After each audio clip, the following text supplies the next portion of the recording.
retomar agora, né, essa live, né, nós tivemos essa falha técnica, esperamos que agora seja superado e que a gente possa dar andamento aí, às apresentações, às nossas convidadas e ao debate. E a quem quiser fazer perguntas, possa estar postando no chat do canal da Torre, que no final a gente vai selecionando todos para que a gente possa seguir esse diálogo e elas estarem respondendo. Luana, Obrigada.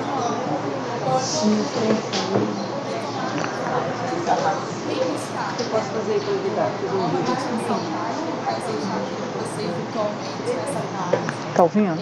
Eu sou assistente social, eu estou coordenadora administrativa do Secretariado Escolar Vai. aqui na Secretaria de Estado de Educação Não? no Rio de Janeiro, coordenadora de da Superintendência de Gestão de Unidades Pedagógicas, que por sua vez está vinculada à Subsecretaria de Ensino. Então, eu gostaria de aproveitar novamente a oportunidade e agradecer à professora Tainá e também à professora Joana, pela confiança no trabalho, por estar aqui com vocês. Bom, eu também gostaria de agradecer novamente, ao secretário de Educação, Jânio dos Reis, Paulo Fortunato, ao superintendente de Educação, Maria de Holanda, e ressaltar que é uma grande honra dividir esse momento com vocês e poder também compartilhar de algo que a gente sabe que poder discutir aí a importância de promoção da vida, e também cumprimentar novamente a companheira Mônica, que estará aí comigo, dividindo esse momento com vocês. Bom, eu vou falar um pouquinho sobre o trabalho que a gente desenvolve aqui na coordenadoria, tá?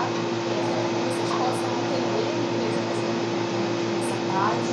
Nós somos uma equipe multiprofissional, composta por assistentes sociais e psicólogos. Então, nós trabalhamos na gestão da política de educação, e a gente atua aí com ações, na discussão de programas e projetos, sempre em articulação com as unidades circulares, as redes estadual, integrando situações cotidianas,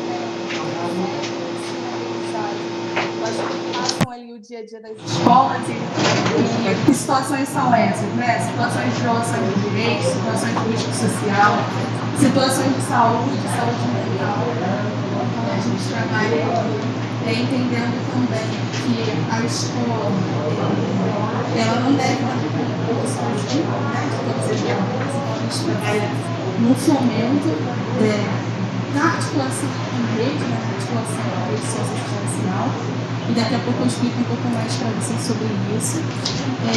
E assim, hoje a gente vai falar das ações de promoção à saúde e à saúde mental. Eu sei que a gente tem aqui um público bastante diverso, então a gente conta com profissionais de educação, mas a gente também está podendo contar com os alunos, então, que honra poder falar com vocês também, de poder apresentar o nosso trabalho aqui e discutir um pouco como é que isso se dá no cotidiano das escolas, Para começar, acho que a gente contextualizar a importância dessa discussão, E aí, lembrando que o Setembro Amarelo é uma campanha que acontece no Brasil desde 2015, então é uma campanha que foi criada em articulação com o CVV, que é o Centro de Valorização da Vida, além do Conselho Federal de Ensino e da Associação Brasileira de Psiquiatria. E aí sim, é uma campanha com foco na valorização da vida e na prevenção do suicídio. Acho que a ideia é que a gente consiga ter esforços aí para promover o diálogo, promover a escuta, promover a empatia. E a gente sabe quanto a escola é um espaço por excelência dessas relações, Então, também é importante a gente aproveitar esse momento aqui para desmistificar tabus, A importância da gente abrir espaço de escuta sem julgamento, sem medo. Também é importante, a gente sabe, o quanto a gente tem uma série de informações durante todo o mês de setembro. E aí uma mobilização também das políticas públicas, não só da educação, em torno dessa temática. Mas o quanto a gente deve falar sobre isso ao longo de todo o ano, A gente aproveita o mês de setembro para conscientizar, sensibilizar, mas é uma temática bastante importante para a gente estar falando ao longo de todo o ano, né? E é que a gente sabe o quanto isso atinge sobremaneira, sobretudo aqui na rede estadual, né? Nosso público-alvo é de maioria de adolescentes, e aqui na região a gente está falando de alunos a partir de 11, 12 anos, são alunos que estão iniciando na adolescência, né? E aí a importância da gente estar aqui junto também, ajudando a desmistificar ideias de questões de emocionar, as questões de saúde mental, né? São frescura, mimimi, enfim. A importância da gente buscar ajuda, da gente buscar atendimento, também da gente buscar atendimento especializado, né? A gente não está falando de coisa de gente fraca. Bom, a nossa coordenadoria, nesse sentido, desde 2018, né? A gente tem sido responsável aqui pelo fomento dessa campanha. E aí não é só uma realização de eventos, né? Mas também incentivando que as escolas discutam essas temáticas com o seu corpo técnico pedagógico, né? Com o seu corpo de professores, sobretudo com o seu corpo docente, né? Criando ali espaços de diálogo e pensando e construindo atividades, né? Fortalecendo vínculos de confiança com seus alunos. E acho que é também por isso que essa parte que ela se torna importante, não só para mim, como para todos nós da coordenadoria. Outro ponto que é importante a gente englobar, ainda que a gente não vá adentrar sobre ele, é a questão da Lei 13.819, né? Então, é uma informação de interesse público. Desde 2019, essa lei foi instituída, né, que prevê a Política Nacional de Automutilação e Suicídio, e que, entre outras coisas, ela impõe a educação compulsória da escola ao ensino tutelar. Então, é um ponto importante que nós, enquanto educação, precisamos estar atentos, né? Então, diante de suspeita ou de confirmação de violências autoprovocadas, né, de automutilação, sobretudo considerando os com menos de 18 anos, a gente precisa notificar o Conselho Tutelar, né? Então, e aí também se mostra a importância da gente estar aqui nessa parte, difundindo informação de qualidade, né? Informações não só para os nossos profissionais, mas também para os nossos estudantes, né? Sempre na perspectiva aí da proteção. Bom, uma outra coisa que é importante a gente destacar aqui é que a gente não pode desconsiderar o atual contexto pandêmico, né, que a gente vem vivenciando aí desde 2020, e aí o acirramento das situações de vulnerabilidade social, e aí quando eu estou falando de vulnerabilidade social, eu estou falando de pobreza, né, de situações de risco, que todos nós, de alguma maneira, a gente vem vivenciando no contexto da pandemia, e a gente sabe o quanto isso tem se acirrado a populações que estão mais vulneráveis, né? E muitas das vezes são os alunos ali das nossas escolas. E a outra questão, claro, são os impactos da nossa saúde mental também por conta desse contexto pandêmico, o que torna tudo ainda mais complexo. A gente precisa considerar aí os períodos que a gente precisa, né, que a gente vem precisando ainda vivenciar de distanciamento social, né, na limitação do contato físico, da impossibilidade de estarmos fisicamente, né, próximo daqueles que nós amamos, ali também no ambiente escolar. Enfim, então a gente teve aí a necessidade de nos adaptar, né, também a novas formas de conviver, de socializar. E tudo isso, claro, pode potencializar situações de sofrimento, né? A gente também não pode desconsiderar aí situações de luto que muitas famílias vivenciaram ou estão vivenciando. E aí a gente também precisa pensar, discutir e refletir o quanto as pessoas podem recorrer a situação de atentar contra si, né? A questão da violência autoprovocada, da automutilação, enfim, alguma forma de extravasar aquele sofrimento, né? E aí, por isso que é imprescindível, como bem disse o secretário Paulo, a gente estar atento a essas necessidades, né? Oferecendo apoio, oferecendo orientação e oferecendo também encaminhamento, né? Claro que nenhum de nós tem uma receita pronta, eu acho que a gente nem tem essa pretensão aqui, né, Mônica? A gente reconhece que cada um sente de um jeito, né? E manifesta também, ou não, na verdade, os sinais do sofrimento. Mas é importante que, ao identificar uma situação, né, sejamos nós educadores, sejamos nós colegas, né, de sala de aula, ao identificar algum comportamento, alguma atitude de alerta, e ao contrário do que se entendido aí pelo senso comum, que a gente possa falar e que a gente possa falar abertamente sobre promoção da vida, né? Ouvindo sempre também de uma maneira respeitosa, sem desqualificar o sofrimento do outro, né? Sem dizer que aquilo é besteira, enfim. Se colocando mesmo numa atitude empática, né? De ouvir o outro e também se colocando como rede de apoio, né? E aí, quando eu falo de rede de apoio, eu estou falando de se disponibilizar, né, também como um espaço de uma pessoa de acolhimento, né, um espaço de acolhimento, do ato de acolher, de estar próximo. E assim, quando eu estou falando de rede de apoio, eu estou falando dos nossos familiares. E aí, voltando a minha fala para os estudantes, quando eu estou falando de rede de apoio, eu estou falando dos nossos familiares, eu estou falando dos nossos amigos, dos nossos vizinhos, mas eu também estou falando dos profissionais das nossas escolas, né? Então, tem aquela orientadora educacional, aquela diretora com quem a gente já tem algum vínculo de confiança, né? E a unidade escolar também compõe essa rede de apoio e essa rede de orientação. Bom, mas, Bruna, como é que a escola pode servir como um canal de suporte, né? A escola, ela é um espaço por excelência, como eu já disse, né? Da escuta ativa, da escuta atenta, da escuta interessada, mas ela também parte da rede de proteção social, né? Então, a escola, assim como a saúde, a assistência social, o próprio conceito tutelar, eles fazem parte do sistema de garantia de direitos, né? Então, a escola também tem aí uma obrigação legal enquanto equipamento, né, instituição da rede de proteção social.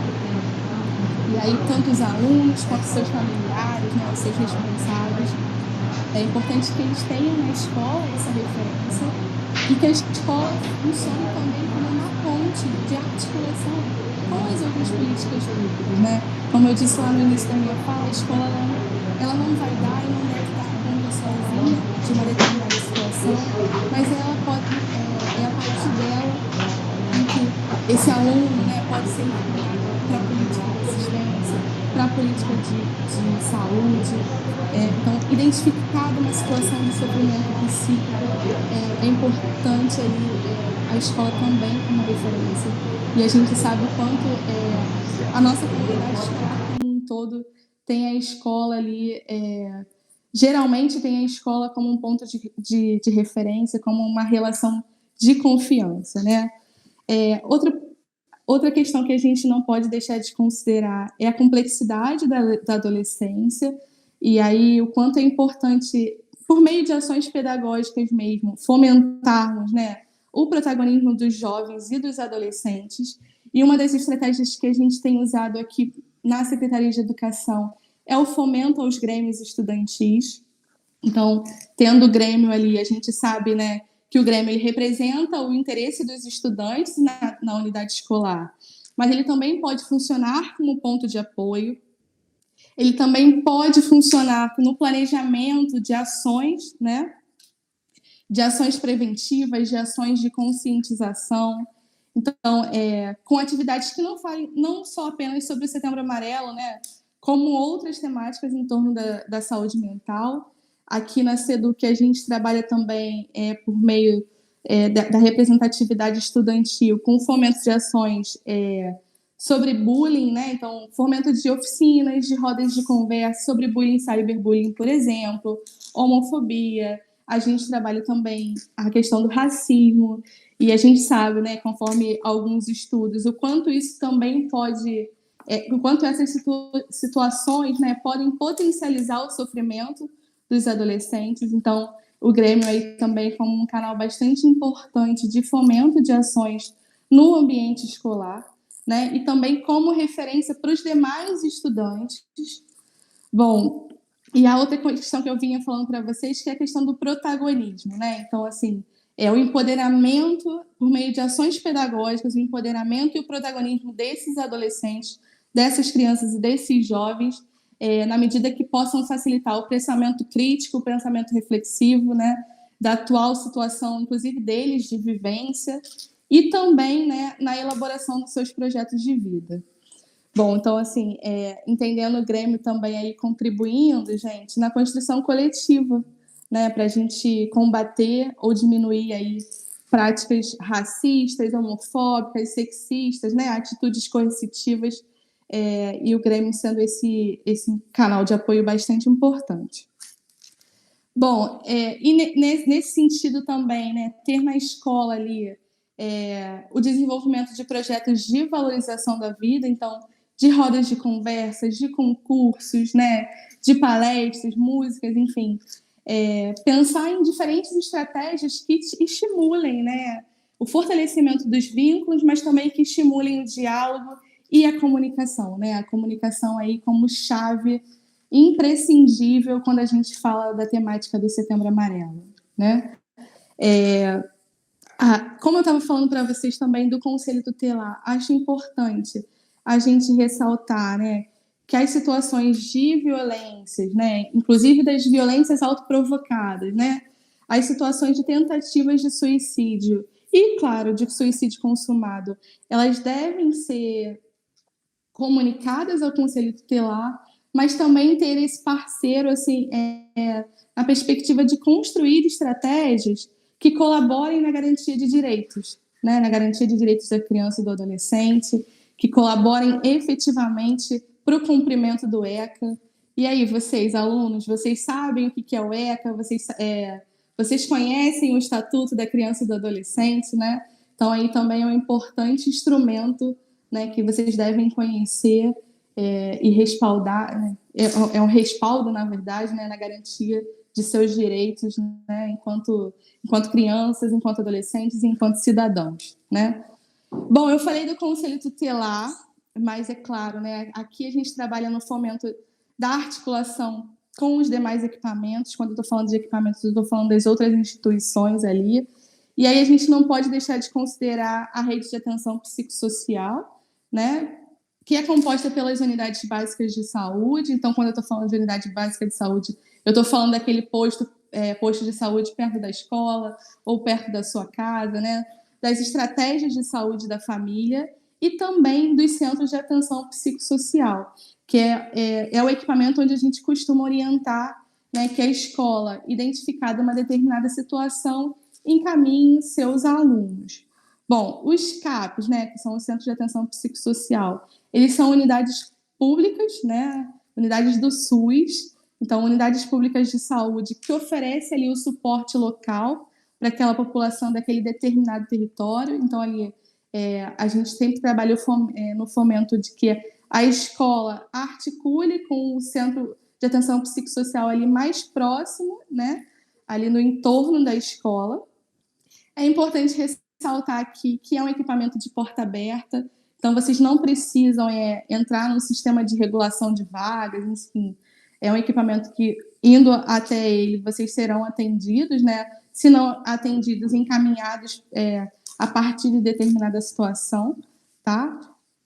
E outra importante articulação a ser feita ali no entorno da escola e que também pode ser fomentada por meio dos alunos, enfim, são os projetos sociais, né? Os projetos sociais desenvolvidos por uma determinada ONG, uma determinada escola de samba, enfim, um determinado projeto social que tem ali perto da escola e que também pode ser de fomento de promoção de vida, né?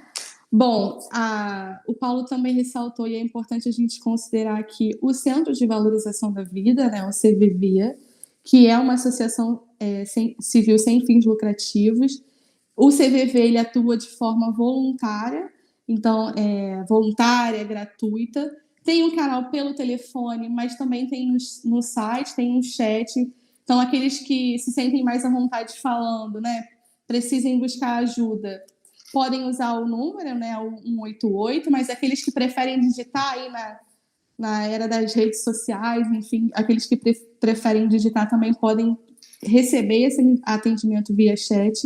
Então, aí fica aí a dica de um canal importante para que vocês, de um site, na verdade, para que vocês conheçam.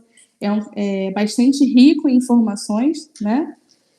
E eu acho, vou finalizando por aqui, na verdade, deixar um tempinho aí para a Mônica falar e para a gente poder abrir para o debate, porque essa interação e essa troca é o que dá sentido ao nosso trabalho, é o que mais importante para nós. Então, só reforçar mesmo a importância de nós debatermos, sobretudo, a promoção da vida, né?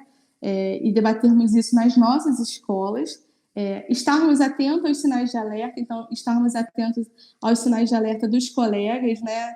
Entre nós ali, e sermos todos rede de apoio, né? E, além disso, claro, entendermos o momento de nós buscarmos uma ajuda especializada. E quando eu falo de ajuda especializada, eu estou falando de ajuda profissional, né?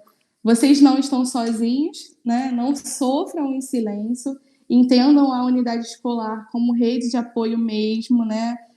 Usem as informações que vocês vão receber aqui, que estão recebendo, ainda vão receber aqui, para cuidar de si, para cuidar de algum colega que esteja passando por uma situação difícil, né? E que nós estejamos todos juntos em rede. Tá bom? Obrigada, Mônica. Passo para você. Daqui a pouco eu volto para a gente poder incitar o debate aí. Obrigada. Obrigada, Bruna. Né? Agora eu vou passar a palavra para a Mônica, para depois a gente poder também dialogar, né? E só enfatizando uma coisa importante que você falou, a questão que somos uma rede, né? E se estivermos todos juntos, né? Cada um fazendo a sua parte, trocando, dialogando, ajudando, se colocando no lugar do outro, né? Isso faz toda a diferença, né? No nosso dia a dia, para que a gente possa superar, né? E ajudar os outros também a superarem essas dificuldades. Mônica, com você agora. Boa tarde. Um minutinho só. Lembrando que vocês podem fazer perguntas e comentários também pelo nosso chat, tá bom? Que daqui a pouco a gente vai estar trazendo. Obrigada, Mônica. Bom, boa tarde a todas e todos. Eu estou muito feliz de estar nesse espaço aqui, como ex-servidora de Angra dos Reis, né? Hoje eu sou psicóloga, atuo no DEGASE, no Departamento Geral de Ações Socioeducativas, e na Prefeitura de Itaguaí, na Secretaria de Assistência. Mas eu já fui servidora de Angra dos Reis, trabalhei na Secretaria de Educação, com Educação Especial. Então, agradeço por estar nesse espaço, podendo contribuir um pouco para a rede de educação de Angra, que é um espaço tão querido por mim, apesar de não estar mais, né, atuando, né, nessa área da educação. E agradeço também aos 2 órgãos onde eu trabalho, né, que me liberaram para estar aqui, e a Isabela Mui, que me convidou para estar aqui hoje, a Melissa, a Bruna, que teve uma fala tão interessante, tão importante para a gente aqui. E é muito importante a gente realmente falar sobre esse assunto, né? Eu vou retomar e reforçar um pouco o que a Bruna falou, porque a ideia é justamente essa, que a gente possa discutir sobre o assunto da saúde mental, sobre o suicídio, para que isso possa ser prevenido. E quando a gente fala em saúde mental, a gente precisa pensar um pouco do que a gente está falando, né? O que é a saúde mental, que conceito é esse que a gente está utilizando aqui. E como hoje a gente está falando para um público amplo, alunos e profissionais da rede, eu acho que é interessante trazer a definição que a Organização Mundial de Saúde, a OMS, traz de saúde mental. E aí eu vou colocar aqui para vocês, até porque a saúde mental é algo, né, por ser algo subjetivo, muitas vezes a gente fica em dúvida, né, o que seria ter essa saúde mental? A saúde física a gente sente, a gente toca, a gente vê no corpo, né? E a saúde mental é algo que fica num plano mais subjetivo. Então, a definição da Organização Mundial de Saúde para saúde mental é a seguinte: refere-se a um estado de bem-estar no qual o indivíduo desenvolve suas habilidades pessoais, consegue lidar com os estresses da vida, trabalha ou estuda de forma produtiva encontra-se apto a dar sua contribuição para a comunidade. E, então, esse conceito de saúde mental, ele está ligado à harmonia entre os pensamentos e as emoções. E muitas vezes se confunde ter saúde mental com estar sempre feliz, estar sempre satisfeito, achar que a vida está sempre muito boa. E na verdade não é isso, né? Na verdade, o sofrimento, as tristezas também fazem parte da vida, são emoções como todas as outras, né? Raiva, sentimento de insatisfação. Esses sentimentos fazem parte também, claro, do nosso cotidiano, da nossa vida, mas a questão de ter saúde mental, na verdade, é indicada por um estado de bem-estar onde você consegue lidar com os estresses do cotidiano, os sofrimentos do cotidiano, as perdas e também com as alegrias de uma forma saudável, de uma forma que não venha a causar ainda mais sofrimento e que seja possível continuar vivendo a sua vida e tendo um bom contato com os seus familiares, na sua comunidade, nos locais onde você participa, e na escola, enfim, no trabalho. E quando esse contato, de alguma forma, quando essa interação, esse contato, de alguma forma, a gente percebe que está sendo prejudicado, aí a gente entende que a saúde mental pode estar sofrendo algum abalo, algum agravo. E então eu pensei em falar aqui para vocês, um pouco sobre como pedir ajuda nesses momentos em que a gente sente que a nossa saúde mental não está da forma como a gente gostaria, em que a gente não está nesse estado de bem-estar. Então, como pedir ajuda e como ajudar alguém que esteja nessa situação de sofrimento psíquico. E o que é que a gente chama de sofrimento psíquico, né? Que é um termo que a Bruna usou também. É justamente esse momento em que as emoções e os pensamentos não estão equilibrados. É claro que esse equilíbrio, essa harmonia das emoções, dos pensamentos, das sensações de cada pessoa, ele não vai estar acontecendo a todo tempo 100%. E como a Bruna também falou, isso não é um pouco individual e subjetivo também de cada um. Mas tem alguns sinais que a gente pode observar. Por exemplo, mudança de comportamento, né? É possível a gente observar que tanto uma pessoa que é muito introvertida e acaba mudando o seu comportamento e se tornando bem diferente daquilo que ela é, ficando mais expansiva, ou o contrário, uma pessoa que é muito expansiva e acaba se tornando mais introvertida, mais fechada em alguns momentos. Essas mudanças bruscas de comportamento são, por exemplo, um dos sinais que a gente pode observar como um sinal de sofrimento psíquico.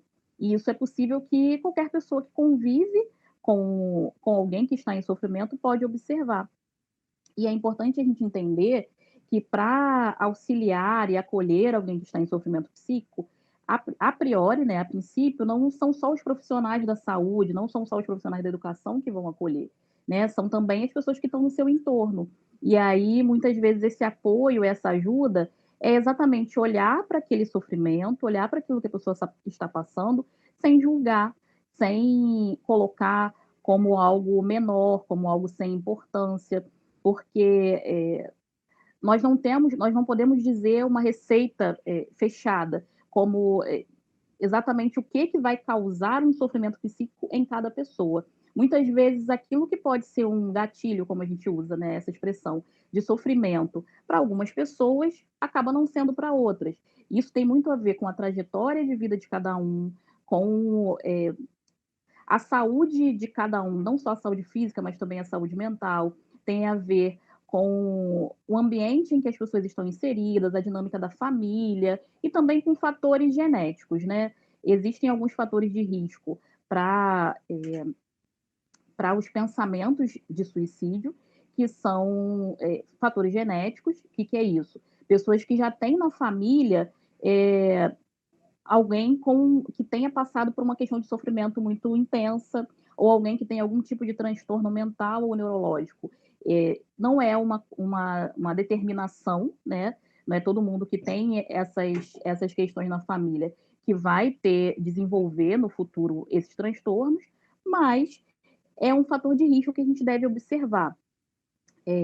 Além disso, situações estressantes do cotidiano, situações em que as pessoas se sintam pressionadas, e isso a gente sabe que acontece não só na vida de pessoas adultas, mas também na vida dos adolescentes, e muitas vezes, inclusive nesse contexto de pandemia que nós vivemos, né, em que tudo está ficando muito, as interações e a dinâmica da vida ficou muito diferente, é muito comum que os adolescentes, inclusive, se sintam pressionados a apresentar um desenvolvimento, por exemplo, na escola, num ambiente que hoje é novo para todos nós, né? Por exemplo, que é esse ambiente de aulas virtuais, de aulas remotas, online, ou esse sistema híbrido, em que os adolescentes vão para a escola durante alguns dias e outros dias ficam em casa.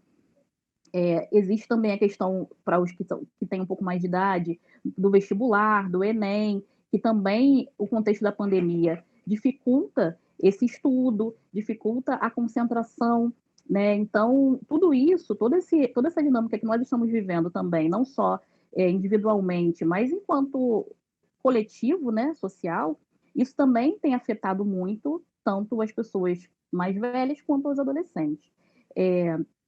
Eu trabalho no DEGASE, né, numa unidade de internação provisórias para adolescentes que estão em situação de conflito com a lei, né? O que é isso? Adolescentes que cometem atos infracionais. E a unidade onde eu trabalho, ela tem uma peculiaridade. Ali só ficam internados, acautelados, adolescentes de 12 a 15 anos. Uma idade específica. Então, no DEGASE, a gente tem percebido um aumento muito grande de ideias de suicídio e de sofrimento psíquico e até de tentativas de suicídio nessa faixa etária, que é uma faixa etária de meninos muito jovens, né? Então, é importante a gente observar que mesmo adolescentes que estão iniciando, né, crianças e adolescentes que estão iniciando na adolescência, muito jovens, com 11, 12 anos, também podem ter esse tipo de pensamentos negativos, podem ter essas ideias que levam a pensar em se automutilar, em se machucar, ou até em encerrar com a própria vida, né? E aí a gente chega num outro ponto, né? Quem são essas pessoas que acabam tendo esse tipo de ideias? De onde vem esse tipo de pensamento, né? Que leva alguém a pensar em suicídio, a pensar em encerrar com a sua própria vida. São vários os fatores, né? Como tudo isso que a gente está falando aqui. Primeiro, o que é a ideação suicida, que é como a gente chama? São pensamentos negativos, pensamentos de encerrar com a própria vida, pensamentos também de automutilação, de se machucar de alguma forma, né? Não muitas vezes pelo senso comum a gente pode imaginar que é algo pura e simplesmente esse pensamento e até essa expressão eu quero me matar. Mas a ideação suicida, ela vem muitas vezes como pensamentos muito negativos, uma avalanche de pensamentos negativos, em que a pessoa considera que a sua vida não tem mais nenhum sentido, ou que o sofrimento em que ela está imersa, que ela está vivendo internamente, é tão grande, é tão avassalador, é tão imenso, que para ela não tem mais como, não é mais possível lutar contra esse sofrimento, contra esse sentimento ruim. Então,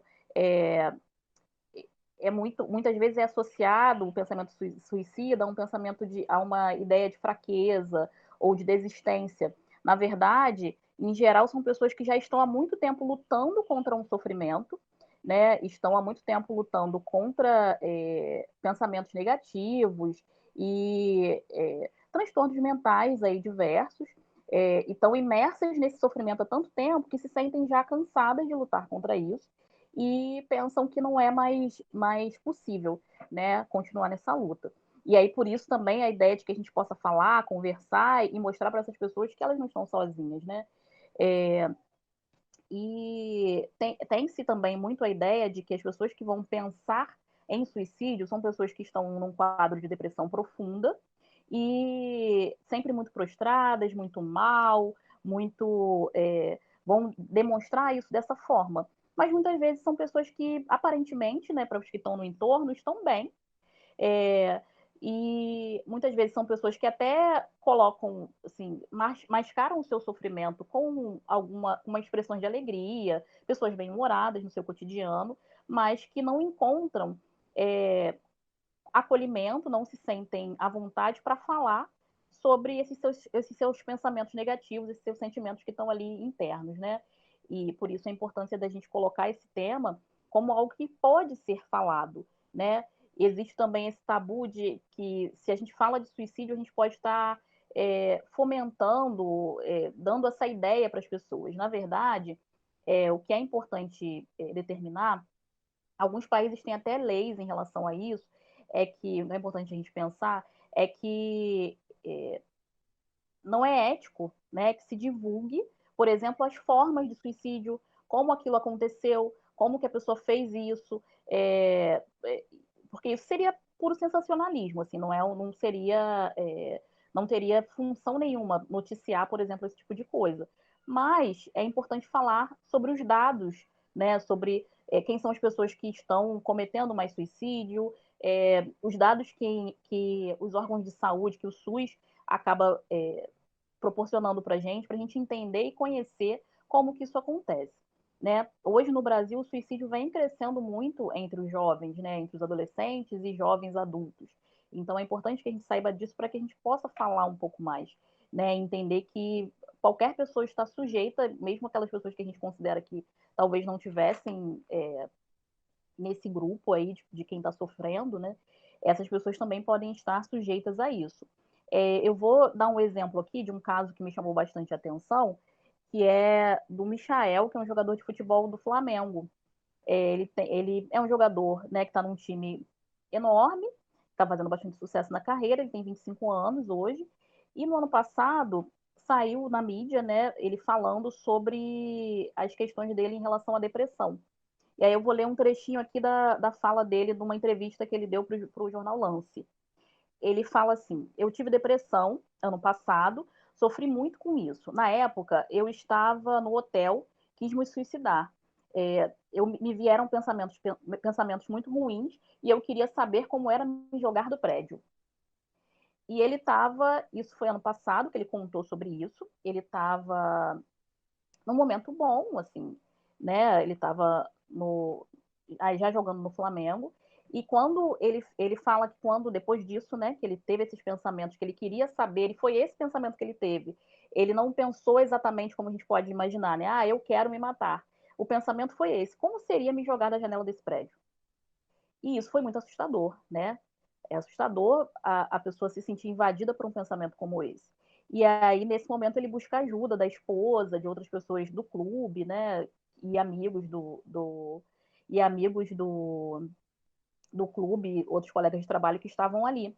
E como é importante, assim, eu trouxe esse caso, porque é importante a gente observar que é uma pessoa que, a princípio, né, a gente não imaginaria que estaria nessa condição de um sofrimento tão imenso, né? Ele estava no hotel, numa concentração de um clube, ele joga num clube de ponta, e ainda assim é alguém que desenvolveu um sofrimento psíquico.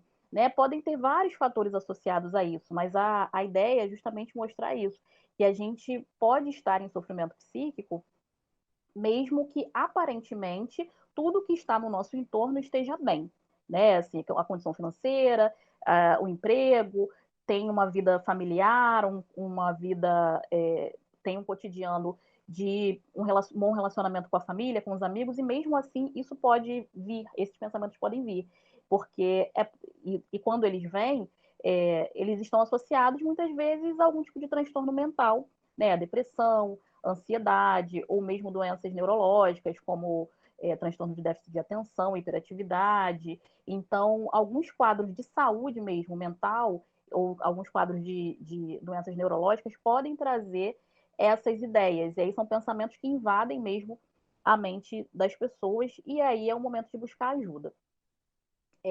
Além disso, isso pode acontecer também, claro, não só em situações em que está tudo bem na vida da pessoa e existe algum transtorno, mas também em situações em que o entorno é muito problemático e muito vulnerável, né? A Bruna falou um pouco das questões de vulnerabilidade, né? Eu queria retomar isso, porque, como eu falei também, nesse contexto de pandemia, são diversas vulnerabilidades que foram crescendo na nossa sociedade, que foram se agravando, né, socialmente. A gente está vivendo um momento de economia muito difícil, muito complicado. Então, isso eu observo já no meu trabalho no CRAS, né, no Centro de Referência da Assistência Social, lá de Itaguaí, acompanhando famílias. Então, a gente vê lá em Itaguaí, no CRAS, um aumento muito grande de sofrimentos psíquicos que não estão diretamente ligados a transtornos mentais, a depressão, a ansiedade e todo tipo de transtorno.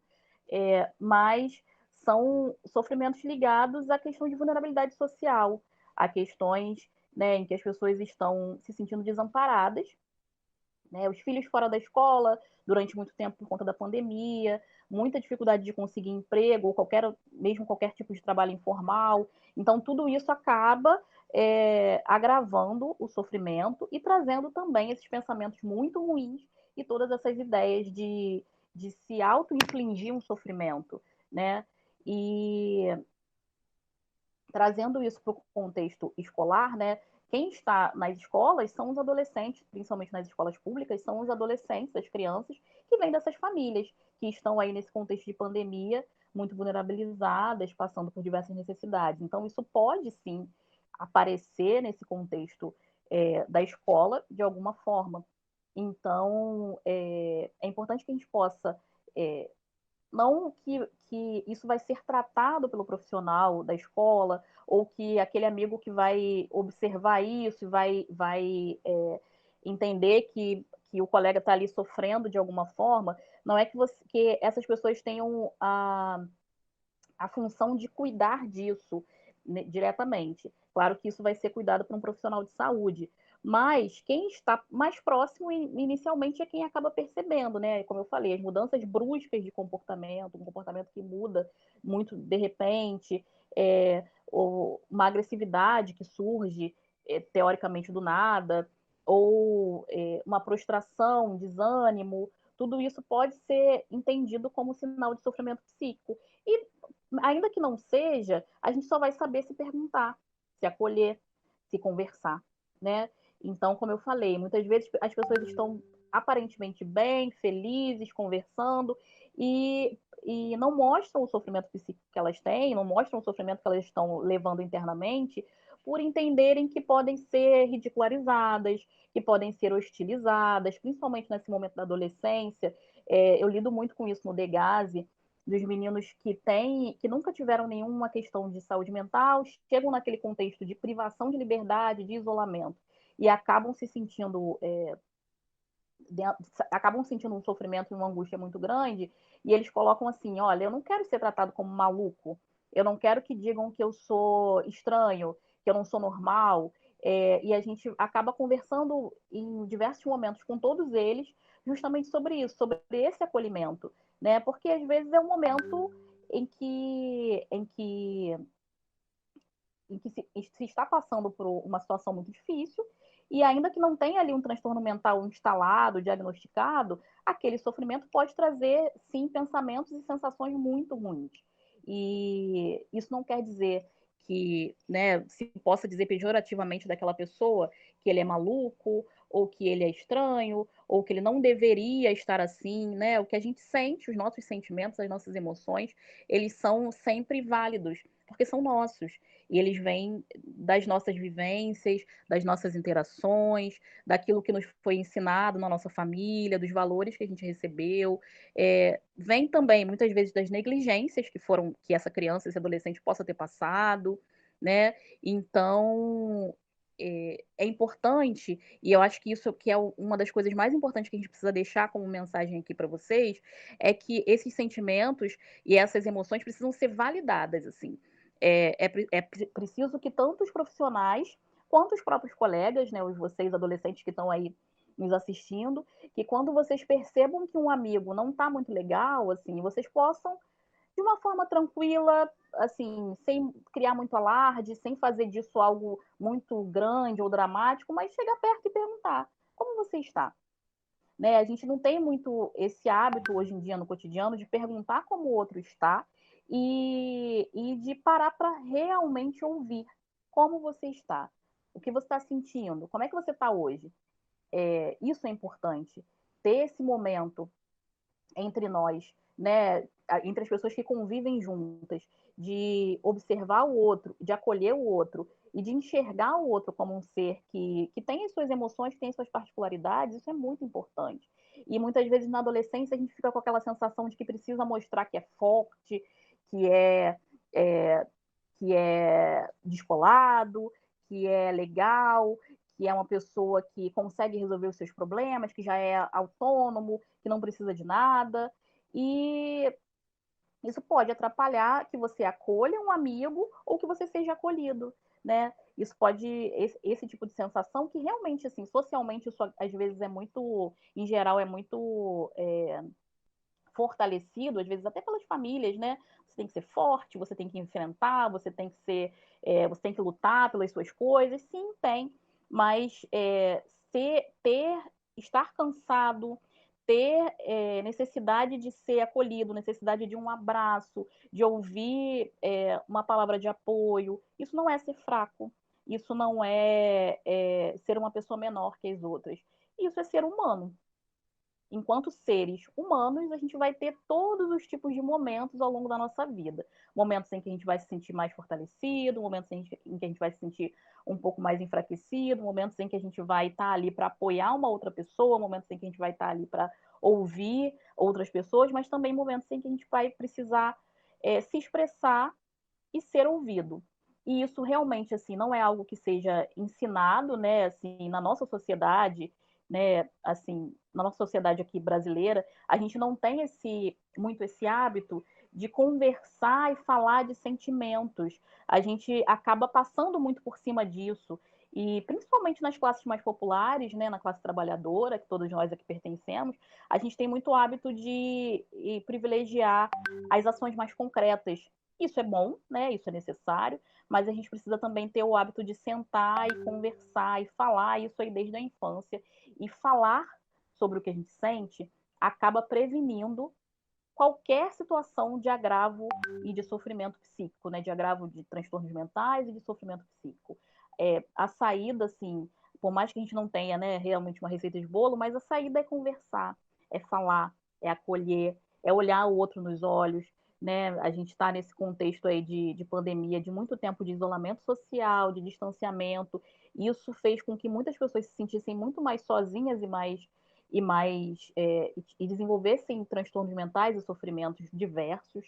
Então, a gente está no momento agora de uma retomada, né, de uma reabertura de muita coisa. Então, é o momento da gente retomar de uma forma consciente, né, e responsável esses contatos e tentar olhar mais nos olhos um dos outros, né, dos nossos alunos, das pessoas que a gente atende, dos nossos colegas de turma, falando aí para as crianças e para os adolescentes. Para finalizar a minha fala e a gente poder ir para o debate, eu quero deixar aqui, a gente já foi falado do CVV, eu quero falar de um canal que foi criado pelo Unicef para escuta de jovens e adolescentes, é voltado para pessoas de 13 a 24 anos. É um canal chamado Pode Falar. Aí é um site podefalar.org.br. Então lá tem chat, tem outras indicações também, tem textos para serem lidos. É bem interessante, assim, é legal da gente divulgar para todo mundo, porque é justamente para essa faixa etária, né, que a gente está falando, de adolescentes e jovens. Então, o Pode Falar é um canal que, assim como tem o CVV é mais amplo, né? O Pode Falar, ele está voltado justamente para ouvir adolescentes e jovens, porque a gente sabe que tem algumas peculiaridades, né? Por isso que a gente acaba até adotando uma linguagem diferente quando a gente trabalha com esse público. E é importante que a gente fique atento a isso, então acho que é bem legal a gente divulgar esse canal. É podefalar.org.br. Depois vocês procurem que vai ser legal vocês acessarem. Então, acho que é isso, assim. Acho que é importante a gente ir agora para o debate, se tiverem perguntas, né? Acho que é um pouco isso que eu queria trazer para vocês. E agradeço mais uma vez pela oportunidade de estar aqui falando sobre isso. Obrigada, Mônica, né? Também foi muito enriquecedora a sua fala, né? Eu acho que A fala de vocês duas ecoou bastante aqui, principalmente com os nossos estudantes. E a gente tem assim algumas questões, né, para trazer. Tem aqui alguns depoimentos também, né? Eu vou começar aqui com uma pergunta que vai para a Mônica, tá? Essa estudante aqui, eu acredito, colocou: a internet tem tomado muito tempo ocioso do aluno. Tem alguma dica?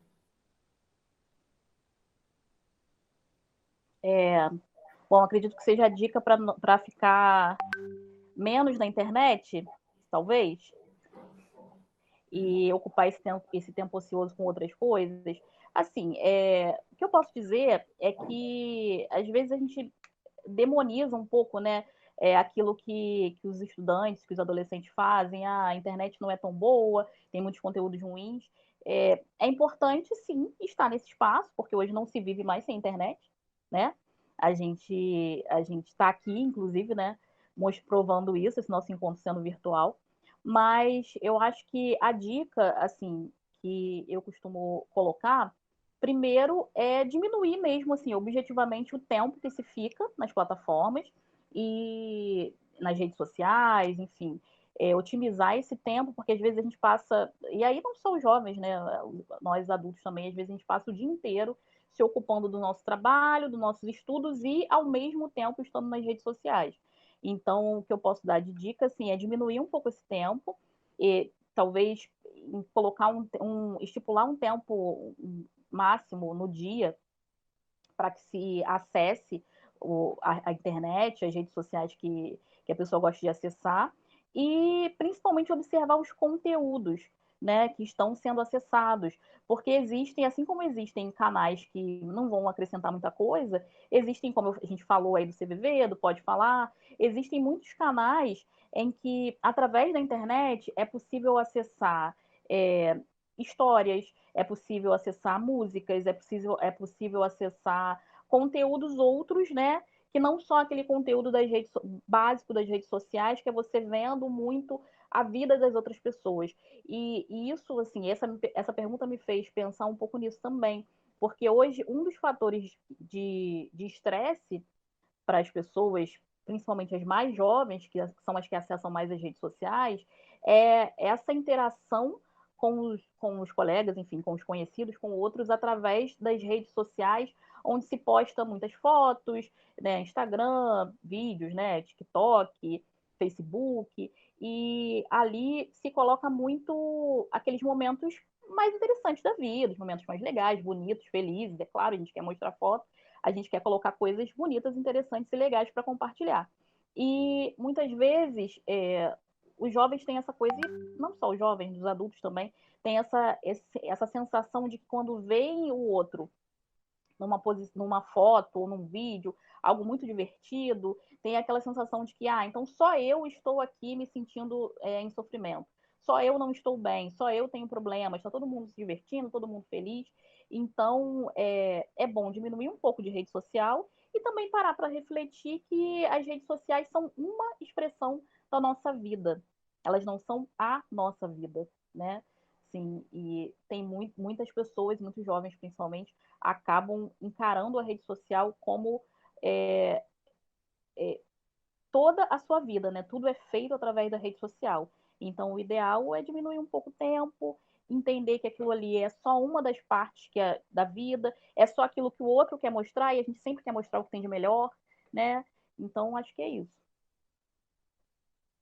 Tá bom, Mônica. Agora vou passar uma questão aqui para a Bruna. Bruna, a pessoa colocou o seguinte: a família muitas vezes não tem esse olhar e acha que é uma fase. Quais estratégias pode utilizar para ajudar? Bom, é de sensibilização mesmo nessas famílias, né? Da gente poder criar ali espaços de diálogo, de conscientização, de esclarecer também que, de fato, é uma fase complexa, mas que precisa de cuidados. Então, é mesmo chamar esse responsável, essa família para o diálogo, né? E aí, na perspectiva de sensibilizar, de desconstruir e reconstruir, né? Na verdade, reconstruir esse olhar diante daquela situação.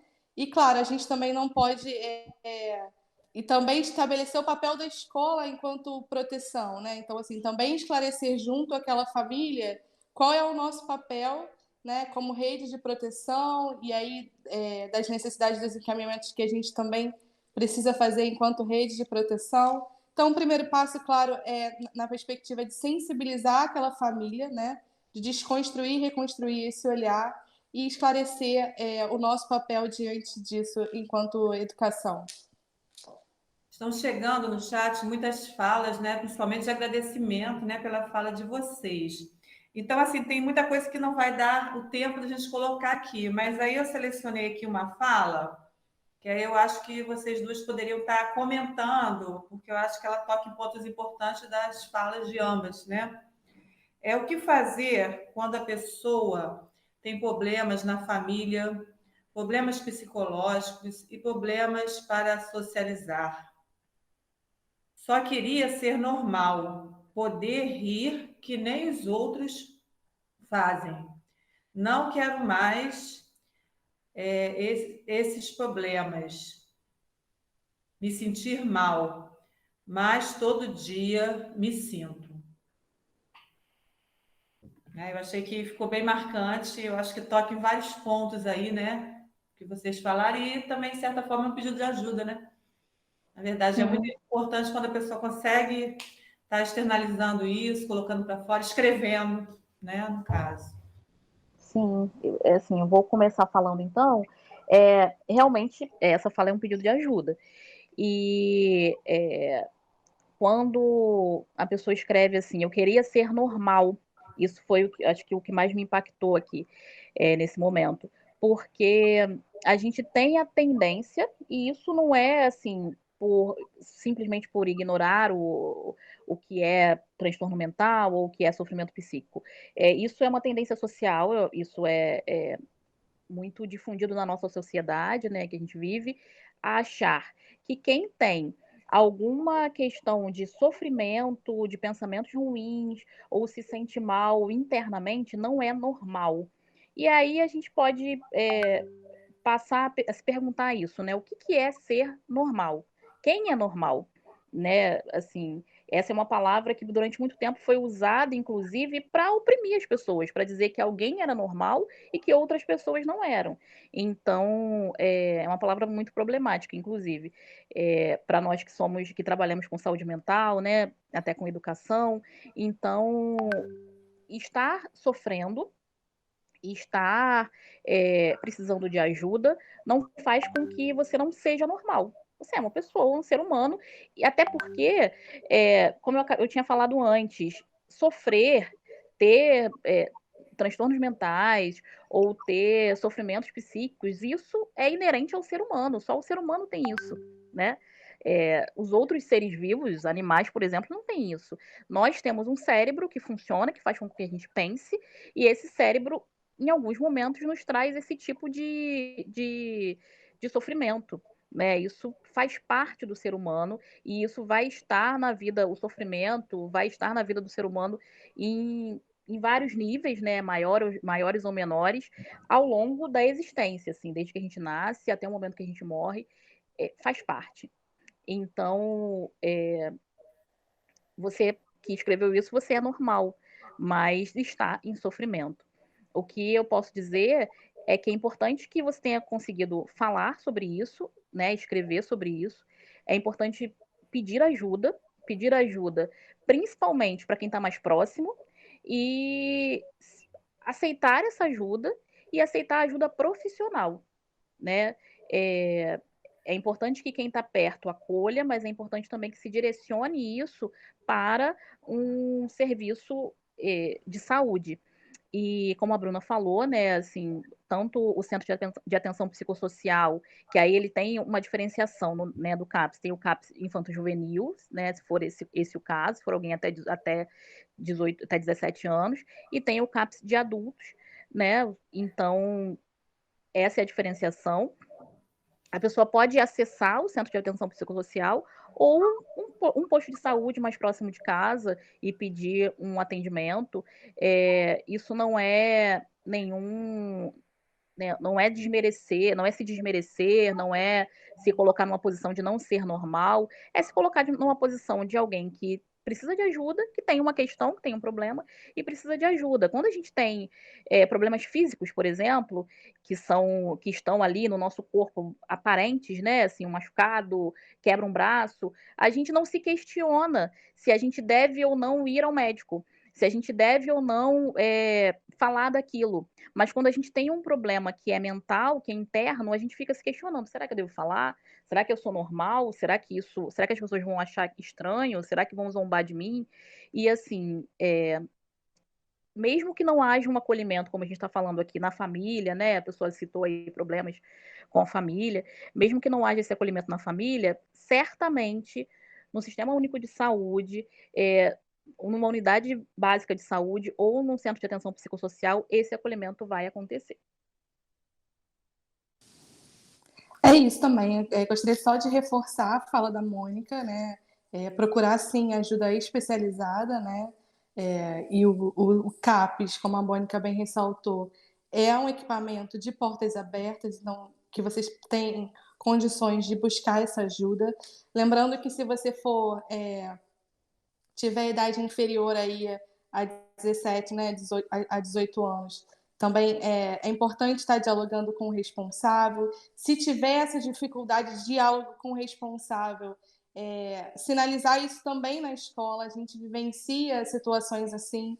Então, assim, reforçar também a escola como referência.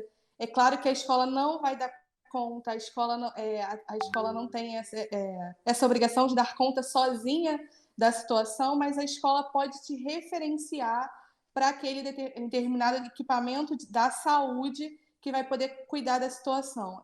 Como a Mônica bem falou, a gente tem os CAPs infanto-juvenil, né? E a gente tem também os CAPs relacionados a álcool e outras drogas.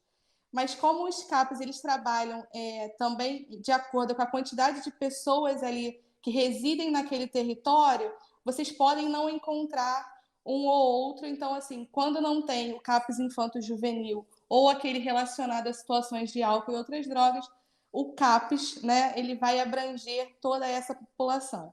O importante é que vocês saibam da existência de um equipamento público, né, para atender a demanda de vocês. E quando essa situação é difícil ali no seio familiar, no contexto familiar, a escola ela pode ser uma referência, né? E aí a escola muitas vezes vai articular com o conselho tutelar. Então, assim, fomentar. É importante que vocês saibam que tem toda uma rede de proteção, né, para proteger e cuidar da saúde de vocês. E a escola ela pode fazer esse fomento aí e articular com o posto de saúde, com o CAPES, com o conselho tutelar, enfim, com as outras instituições ali que vão poder cuidar e promover a saúde de vocês, tá bom? Obrigada. Então, reforçando essa fala, né, dessa busca de ajuda, né, que vocês falaram, as nossas escolas, né, elas são referências, sim, elas têm um papel importante na vida dos nossos estudantes. E aqui, né, no local, a gente conta na secretaria com uma estrutura de uma equipe multiprofissional também para dar esse apoio, né? As escolas também não estão sozinhas, os estudantes não estão sozinhos, né? Eu acho que nessa nossa rede aí, a gente tem toda a condição de acolher, escutar, ser empático, né? E poder fazer os encaminhamentos, as orientações necessárias para os equipamentos que nós temos disponíveis nos diferentes territórios aqui do município, né? Então, é importante para esses estudantes e seus familiares também, que eles se sintam apoiados e acolhidos, isso é fundamental. O Paulo Fortunato, nosso secretário, ele não vai poder retornar, né, para fazer esse fechamento, mas ele pediu para estar agradecendo imensamente a vocês, né, por estarem aqui, por terem dado toda essa contribuição, né, para a nossa comunidade escolar, para os nossos profissionais e estudantes, né, para todas as pessoas que nos assistiram, né, foram falas muito importantes, que agregaram muito, né, ao nosso debate, à nossa discussão. Se a gente tivesse mais tempo, a gente podia ainda discutir muito, debater, né, trocar, dialogar bastante, né? Então, a gente quer agradecer a vocês e um agradecimento especial também, né, para os estudantes da Escola Municipal Júlio César Laranjeira, que estiveram aí nos assistindo até agora, a toda a equipe, né? A gestora da escola, Mariana, a sua equipe, né? Que também promoveu esse momento lá na escola, que agora vai ter continuidade, né? Com a Isabela, nossa assistente de apoio à família, e a Nilceia Galindo, psicóloga, né? Que estão aí à frente, né? Dessas ações pela secretaria, né? E a nossa equipe toda aí da secretaria, que também apoiou as nossas ações, a Dani aí, no apoio técnico, tá? Então seria isso, agradecer, se vocês ainda quiserem colocar alguma outra palavra. Eu gostaria só, Melissa, posso falar? Pode, claro. Desculpa te interromper. Não, eu queria primeiro nos colocar aqui à disposição, né, enquanto Secretaria de Estado de Educação. Então, assim, a gente falou tanto de rede, né, que nós estejamos em rede também, né, município e estado, sobretudo nas situações de vulnerabilidade, de risco social, né, de saúde mental. Então, que vocês também possam contar conosco, tá? E também gostaria de parabenizar a toda a Secretaria Municipal de Educação de Angra dos Reis pela iniciativa, por oportunizarem esse rico diálogo hoje, né? E sublinhar aqui também que esse movimento que a gente vivenciou hoje, que a gente vem vivenciando, é o que dá sentido ao nosso trabalho. Então, aqui eu gostaria de aproveitar a oportunidade de falar e agradecer a toda a equipe COGIM, né, a coordenadoria, a nossa sigla é a equipe COGIM. Então, agradecer a todos os assistentes sociais e psicólogos que estão junto comigo nessa empreitada. A gente trabalha de forma conjunta, de forma coletiva, porque é só assim que dá certo, né? É a forma de trabalhar que a gente acredita. E, claro, desejar que nós sigamos aí com vocês nos articulando no sentido de contribuir para outros debates, né, com temas tão caros e tão importantes na vida das nossas crianças, dos nossos adolescentes e dos nossos jovens, né? Parabéns a vocês, contem conosco para o que vocês precisarem, tá? Mônica também, a gente se conheceu aqui, né, mas a gente também fica à disposição. Estamos juntas na Secretaria de Educação, né? O Degas também está conosco, então a gente também fica à disposição, tá, querida? E como não poderia deixar de ser, eu gostaria de me despedir de vocês, deixando uma mensagem do nosso patrono, Paulo Freire, né? Cujo centenário comemoramos no último dia 19. Então, eu gostaria de deixar aqui: ninguém ignora tudo, ninguém sabe tudo. Todos nós sabemos alguma coisa. Todos nós ignoramos alguma coisa. Por isso, aprendemos sempre. Muito obrigada pela oportunidade de aprendizado. Um abraço e até breve. Obrigada. Bom, eu quero mais uma vez agradecer por poder participar desse encontro. Como eu disse, por ter sido servidora de Angra, esse espaço é muito, muito caro, né, para mim, assim, muito importante para mim estar aqui, revendo Melissa e conhecendo a Bruna, né, é importante essa interlocução e me colocar à disposição também da Secretaria de Educação, para que, se for possível, se for necessário, a gente está trocando, tanto da Secretaria de Estado de Educação, através da Bruna, quanto da Secretaria de Educação de Angra, caso seja possível a gente conversar um pouco mais ou ter algumas outras interlocuções, eu me coloco à disposição. É um tema que, esse tema do Setembro Amarelo é um tema muito caro para mim, mas o tema do cuidado em saúde mental como um todo, é importante que a gente venha divulgar as informações sobre isso, né, para que não se torne mais um tema tabu. Parabenizar a Secretaria de Educação de Angra por promover esse encontro. Eu achei maravilhosa essa ideia dos estudantes estarem na escola assistindo e poderem já, a partir dessa nossa discussão, conversarem sobre isso.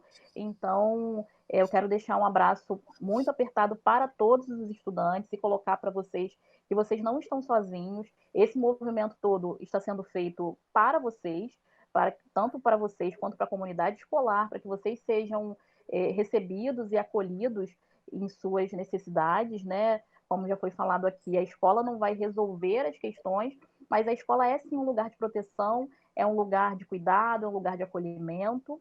Agradecer mais uma vez a minha amiga Isabela, que através dela eu vim a estar aqui nessa live, e queria colocar aqui, usando um pouco dessa minha experiência também como contadora de histórias, né?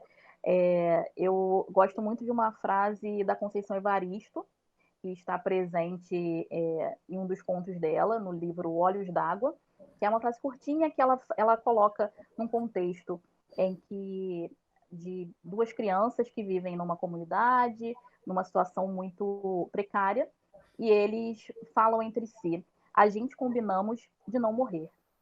Então é isso. Nós estamos aqui porque a gente combinou de não morrer e seguir vivos, seguir em frente e promover a vida. Obrigada, gente. Obrigada, Mônica. Gente, eu também coloco, tá, a nossa equipe lá da Secretaria à disposição, tá, para os próximos diálogos, parcerias, articulações. Eu acho que o Setembro Amarelo, né, é o mês alusivo, né, à prevenção, ao combate ao suicídio, mas as ações não se encerram nesse mês, né? Eu acho que a gente continua no nosso dia a dia, no nosso cotidiano, tanto no social quanto no profissional, né? É uma luta a cada dia que a gente tem aí para poder estar contribuindo, né? E ajudando o próximo sempre. Então, aqui, muito obrigado. E eu encerro, então, a live Setembro Amarelo, Estudantes e Escola, uma parceria para a valorização da vida, promovida pela Secretaria de Educação de Angra dos Reis. Obrigada a todos e uma ótima tarde.